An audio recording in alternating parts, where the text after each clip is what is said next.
मैं तो पाऊ को सिर पर लेके ऐसे सरपट भागो कि पूरे गोकुल में। अरे बड़ बोले, इस समय तो बड़ी बड़ी मत भागो।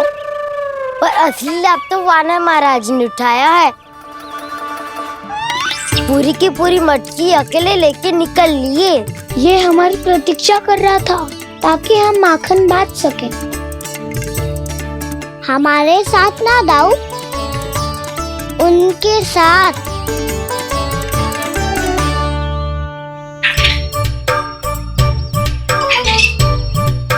मैं समझ गो काना, एक ना सभी जानवरों की भूख मिट जाए, इसलिए गया था तू सावित्री मौसी के यहाँ माखन चुराने। इससे पहले कि वो हमारे यहाँ पहुँच जाए, हमें घर पहुँचना होगा दाऊ। चाहे कछु हो जाए, पर देरी ना होनी चाहिए। इससे पहले कि बहुत समय बीत जाए, हमें ये समझना होगा कि लोभ आदमी की बुद्धि को भ्रष्ट कर दे, तो हमारे सोचने समझने की क्षमता को नष्ट कर दे। तो बहुत समय पहले की बात, एक साधु था। वो सुनसान घने जंगल में रहकर साधना करता था। ब्रह्म ज्ञान को प्राप्त करने ही वाला था कि अचानक से एक दिन उसे एक सुनहरी बिल्ली दिखाई थी। उसने उसे देखो तो सोचो कि ये तो बहुत सुंदर है, इसे तो मेरे पास रहना चाहिए। और उसने उस बिल्ली को अपने पास रख लिया। फिर उसने सोचो कि इसे तो दूध की आवश्यकता होगी और उसके लिए गाय की, तो उसने एक गाय भी रख ली। अब गाय को चारे की आवश्यकता होगी और चारे के लिए भूमि की। नारायण की कृपा से भूमि का प्रबंध भी हो गयो। अब भूमि को जोतनो है, चारा उगानो है, चारा काटनो है और उसे गाय को खिलानो है। गाय को खिला के उसे दूध निकालनो है और दूध निकाल के बिल्ली को पिलानो है। कार्य बढ़ गो। अब उसे लगो कि सहायता के लिए 2 जोड़ी हाथ और होने चाहिए, तो उसने विवाह भी कर लियो।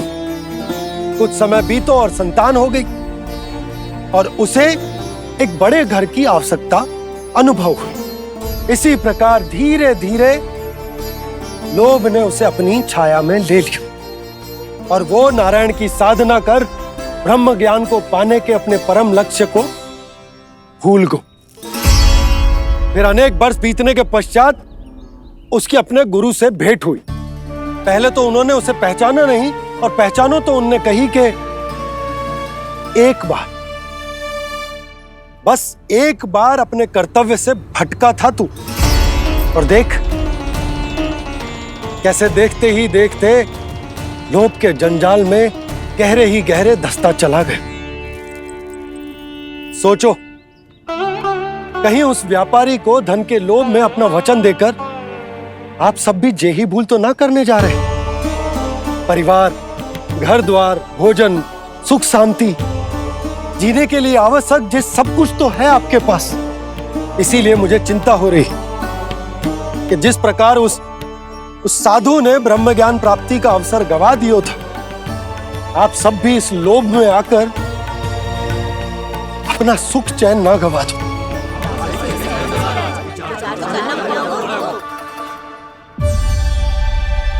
लग तो है बात सबको समझ आ रही है।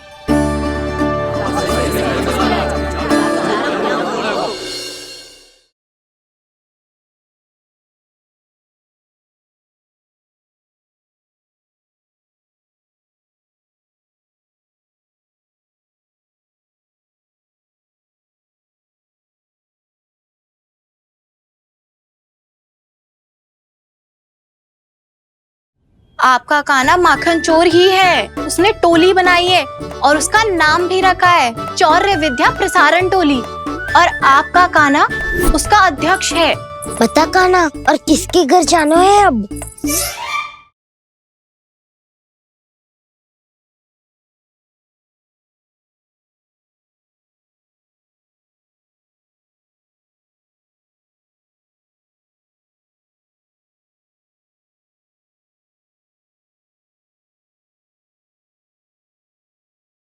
यशोमती मैया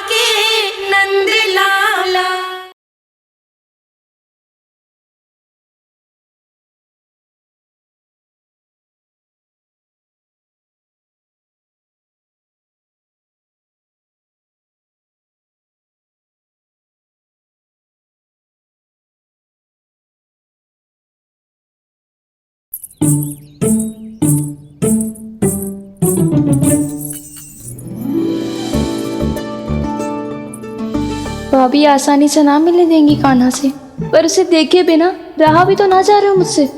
कहाँ है वो? मुझ पे बहुत क्रोध है उन्हें। इतनी शीघ्र शांत ना होगा, उन्हें मनाना तो पड़ेगा ताकि मैं नंद भवन में फिर से बिना किसी रोक टोक के आ जा सकूं। पर क्या बोलूं, कैसे मनाऊं उन्हें?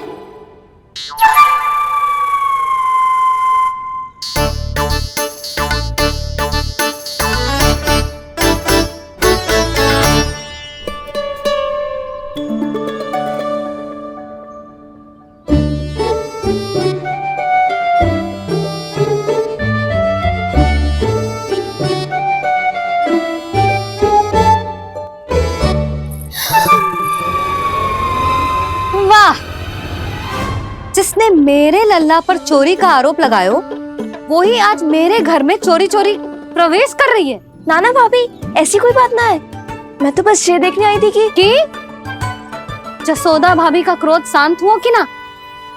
सुन ले जानकी, मेरा क्रोध उसी दिन शांत होगा जिस दिन तू सारी गोपियों के सामने मेरे कान्हा पर लगाया आरोप वापस लेगी। चोरी करेगा तो आरोप ही लगेगा ना जीजी। फिर से आरोप? सावित्री, तू भी? कल तक मुझे ये थोड़ी पता था जीजी कि आपका कान्हा सच्ची में माखन चोरी में पारंगत है। आशा करता हूं कि आप सभी को नंदराज का विचार और संदेश सही से समझ आ गो होगो।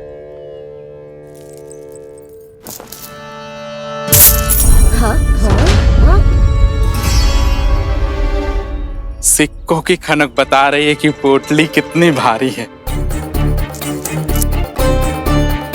एक ही दिन में कितनी वजन पा गई जे।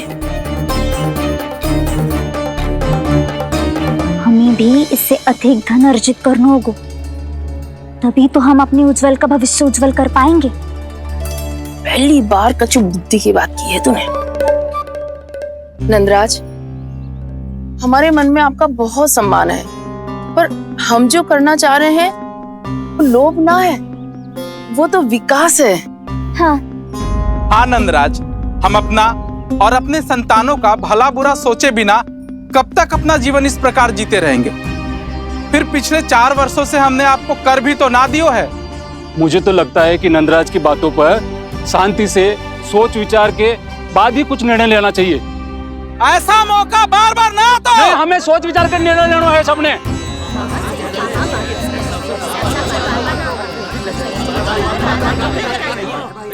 चोरी में पारंगत?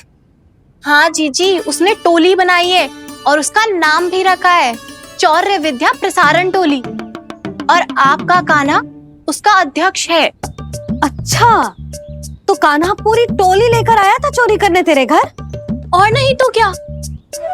पर एक बात बताऊं जीजी, मेरे बलदर को देखकर किसी का साहस ना हुआ भीतर जाने का, पर आपका कान्हा इतना साहसी है कि बिना भयभीत हुए इतने भयंकर बैल के निकट चले गए। सच्ची? और तेरे रक्षक बैल ने कुछ ना किया उसे? है ना अचरज की बात। क्रोध के स्थान पर वो तो उसके सामने ऐसे झुको जैसे कि प्रणाम कर रहा है? और जीजी, आपका कान्हा साहसी ही ना, बहुत चतुर भी है। मैंने मटकियां बहुत ऊपर लटकाई थी, पर बताओ कि बिना चौकी के मटकी को नीचे उतारने का उपाय किसने ढूंढा? किसने? आपके चतुर कान्हा ने। उसने अपने सखाओं को पर्वत बनायो और एक पक्के सेनापति की तरह बिना भयभीत हुए उनके ऊपर चढ़ गयो और मटकियां उतारने लगो, और एक ही ना, तीनों की तीनों मटकियां उतार ली। तीनों? हाँ जीजी, और वो इतना दयालु है कि पहले एक मटकी का माखन सब में बांट दियो, और फिर बची हुई 2 मटकियों में से एक मटकी अपने सखाओं को दे दी, और फिर दूसरी मटकी एक भूखे वानर को दे दी। और फिर जब मैं उसके सामने जाके प्रश्न करने लगी तो उसने मुझे अपने तर्कों के जाल में उलझाया और बड़ी आसानी से सिद्ध कर दिया कि वो तो परोपकार कर रहा था। मैं तो देखती ही रह गई, और शब्द तो ऐसे झड़ते हैं मुंह से जैसे कि फूल। रुक जा सावित्री, पहले तू ये निर्णय ले ले कि तू मेरे लल्ला का गुणगान करने आई है कि उसकी निंदा करने? निंदा करने ही आई हूँ जीजी। जानकी सत्य कह रही थी। आपका कान्हा माखन चोर ही है और बलराम के साथ भागा था। बलराम क्यों?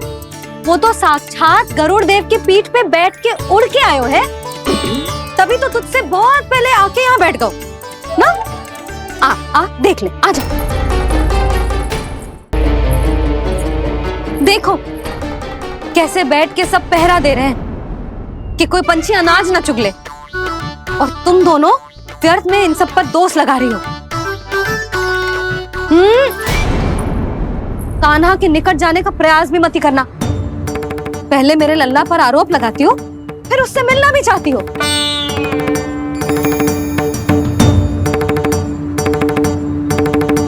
पर जीजी चोरी, अरे उसे तो चोरी का अर्थ भी ना पता होगा। तुम दोनों को नारायण का भय भी ना है क्या? हाँ, मेरे लल्ला पर आरोप लगाने से पहले तुम दोनों को लज्जा ना आई? हे नारायण, अब आप ही बताओ मैं क्या करूं। लग तो है किसी की घोर दृष्टि लगी है कि बार बार मेरे लल्ला पर आरोप लगते हैं। किसी की क्या, तुम दोनों की दृष्टि लगी है। या तो तुम दोनों मनगढ़ंत कथाओं को सत्य बताना छोड़ दो, या फिर कृपा करके मेरे घर आना बंद कर दो।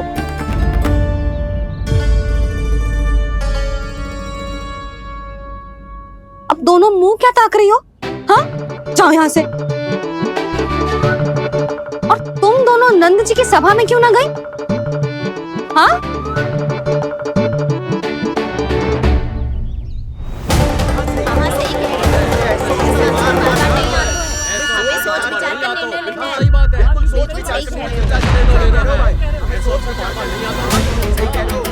जी कौन? पहले तो कभी ना देखो इसे।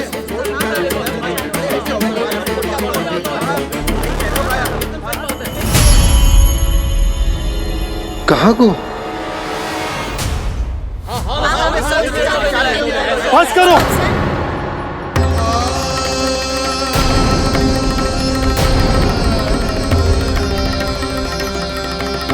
मेरी आंखों के सामने मैं गोकुल में इस तरह फूट पड़ते ना देख सकता। राजा हूं मैं, परंतु आज तक मैंने कोई भी निर्णय आप सब पर ना थोपो और ना ही आज थोपूंगा। मुझे पता है आप सबके पास कल सूर्यास्त तक को समय, इसीलिए मेरी विनती है कि आप घर जाकर रात्रि को इस बात पर पुनः विचार अवश्य कीजिएगा। सोचिएगा कि कोई भी व्यापारी अविश्वसनीय रूप से सस्ता क्रय विक्रय क्यों करेगा जब तक कि उसका कोई छुपा हुआ लाभ ना हो। हमें सोचना होगा कि कहीं हम उसके बिछाए जाल में फंस तो ना रहे।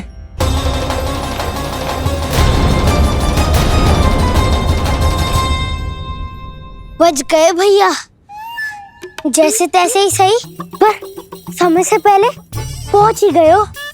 सावित्री मौसी कनेक सी बात को इतना बड़ा चढ़ा के बोल रही थी जितना उज्जवल भी ना बोलतो।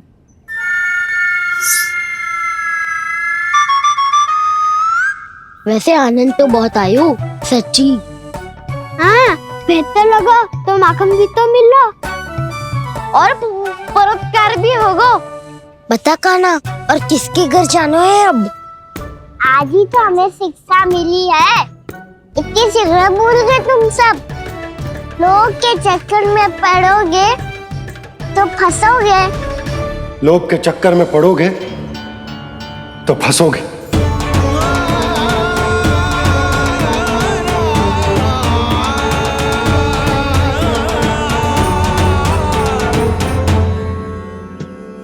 चोर, चोर कह रही है मेरे निर्दोष से बालक को। अब तो इन दोनों ने अति ही कर दी है।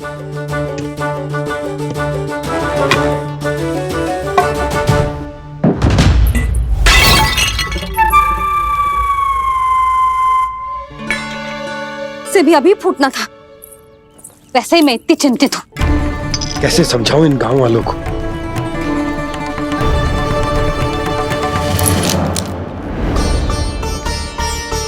कोई समझने को तैयार ही ना है। लगता है सबकी बुद्धि भ्रष्ट हो गई है। सही कह रही हो यशोदा तुम। मुझे तो लगता है कि सोचना समझना ही छोड़ दिया सबने। अनेकों तर्क देके समझा दियो, सिद्ध कर दियो, पर इनकी मोटी बुद्धि में कछु आतो ही ना है। यशोदा तुम तो तर्क की कह रही हो, मैंने तो उदाहरण देकर समझाने को प्रयास किया, पर अपनी बुद्धि के आगे कछु ना समझ में आ रहा इन गांव वालों को। क्या सारे के सारे गांव वाले मेरे लल्ला पर आरोप लगा रहे हैं? जी क्या कह रही हो तुम? मैं तो गांव वालों की बात कर रहा हूं जो नारायण के नाम पर वचन देकर उस अपरिचित व्यापारी को अपने दूध, दही, घी, माखन सब देने को तैयार है। लो कर लो बात। मैं गोपियों की बात कर रही हूँ जो लल्ला पर माखन चोरी का आरोप लगा रही हूँ, और आज तो सावित्री ने भी लल्ला को माखन चोर कह के पुकारो है।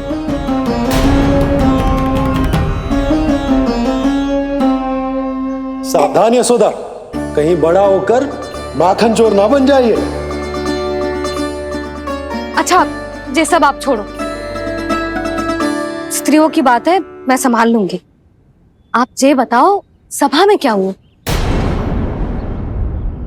गोकुल में फूट पड़ गई यशोदा, लोभ की फूट।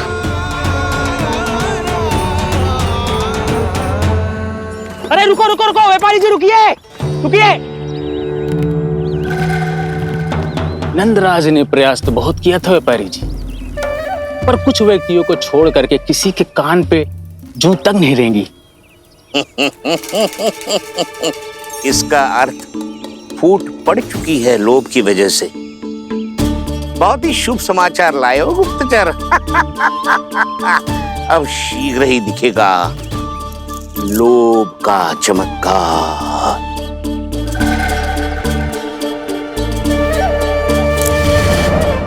लोभ से बचने को जो पाठ हम कान्हा को पढ़ा रहे थे ना, आज वही पाठ मैं इन गांव वालों को समझाने में असमर्थ रहा। आप चिंता मत करो जी, धीरे धीरे सब ठीक हो जाएगा। तब तक बहुत देर हो जाएगी यशोदा। ये गोकुलवासी मेरे अपने, उन्हें अपनी आंखों के सामने मैं भूल करते ना देख सकता। वो सुलक्षणा, वो उस व्यापारी के प्रभाव में आ गए, और शंकरी मौसी और सुमति भी सुलक्षणा के मार्ग पर ही चल रही। कान खोल के सुन ले बहू, आज से घर में दूध पीनो बंद, दही खानो बंद, और माखन तो बिल्कुल न खानो। पर मैया, पर किंतु परंतु कुछ ना सुननो मुझे। सुलक्षणा की जैसे धनवान बननो है कि ना?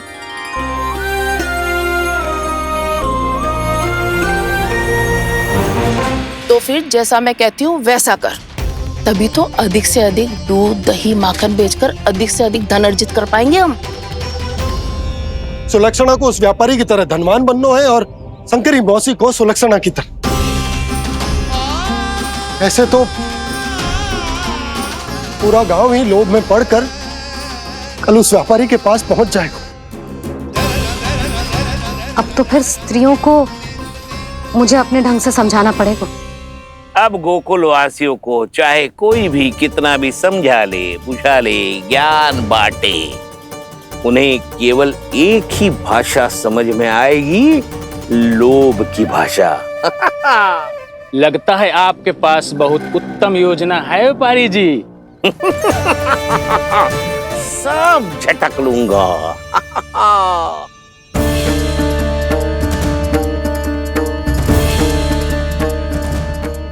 आपको क्या लगता है प्रभु, मैया के समझाने से गोपियाँ समझेंगी?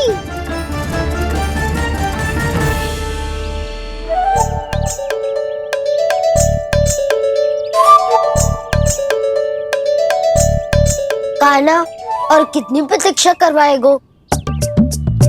अब बता भी दे, माखन चुराने किसके घर जाना है? इतना आसान ना है निर्णय करना, समय लगता है, सोच विचार करना पड़ता है। पर ये निर्णय किया कैसे जाए पता है मुझे। लगता है ये निर्णय करना पड़ेगा कि बचना कैसे।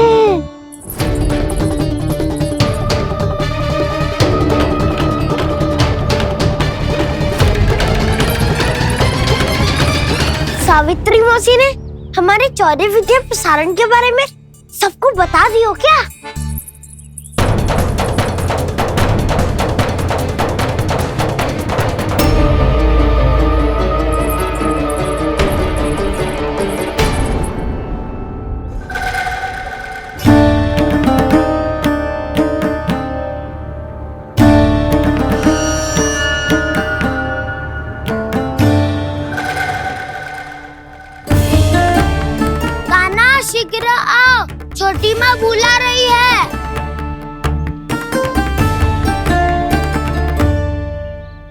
डांट भी पड़ेगी और कुटाई भी होगी।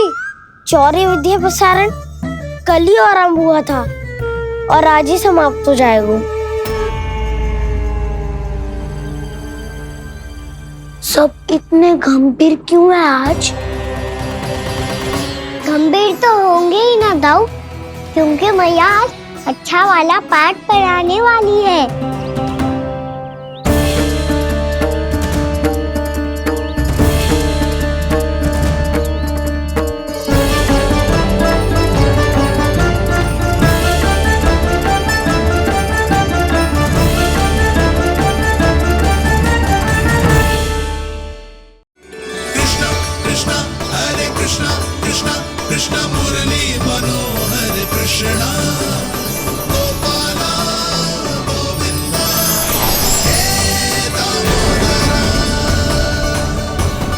भाग्यो,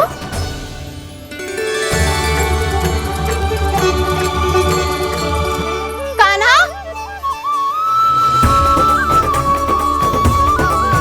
एक तो चोरी की और ऊपर से मूर्ख बना के भाग को।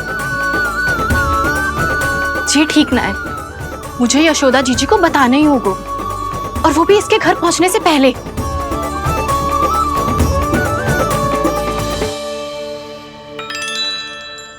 अरे पल्लू मत खींच, तनिक रुक जा, दे रही हूँ, पूजा तो करने दे।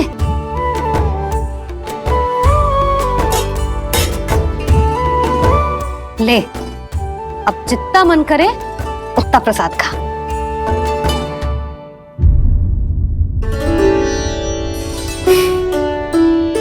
या तो मैं सच्ची बावली हो गई हूँ कि मुझे हर समय कान्हा दिखता रहता है, या फिर मेरा लल्ला कुछ अधिक ही विशेष है कि मेरे साथ ना होके भी सदैव अपनी मैया के साथ ही रहता है।